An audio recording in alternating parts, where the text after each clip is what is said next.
Friends అందరూ ఎలా ఉన్నారు?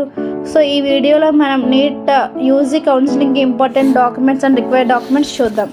So first of all NEET UG rank card.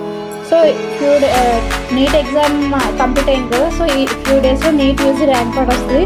So it is mandatory.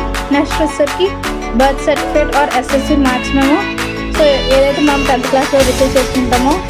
Next వచ్చేసరికి intermediate marks memo, study certificates from 6th to 10th ఇది ఒక పీడిఎఫ్లో ఉండాలి. అలాగే స్టడీ సర్టిఫికేట్ ఇంటర్మీడియట్ 2 years ఒక పీడిఎఫ్ ఫామ్ చేయాలి. Next transfer certificate. నెక్స్ట్ వచ్చేసరికి caste certificate which is mandatory. మీ క్యాస్ట్ ఏదైతే ఉంటుందో BC OC or anything, so caste certificate అనేది మ్యాండేటరీ. నెక్స్ట్ ముస్లిమ్స్ ఒకవేళ అయ్యి ఉంటే వాళ్ళకి మైనారిటీ సర్టిఫికేట్ ఇంపార్టెంట్. నెక్స్ట్ వచ్చేసరికి EWS certificate. Next income certificate ఉంటే సో ఇట్ అప్లికబుల్.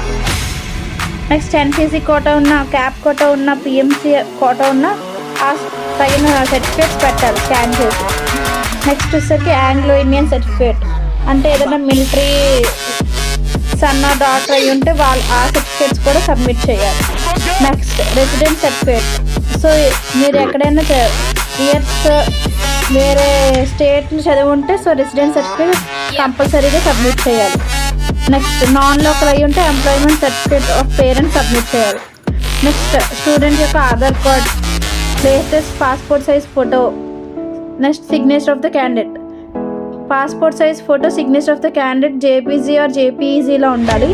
మిగతావన్నీ కూడా పీడిఎఫ్ ఫార్మేట్లో ఉండేవి. వాళ్ళు ఎంత సైజ్ ఇచ్చారో ఆ లిమిట్లో ఈ పీడిఎఫ్స్ అనేవి ఫామ్ చేసుకొని ఉంచుకోండి. So thank you one and all. Thank you for watching. Have a great day.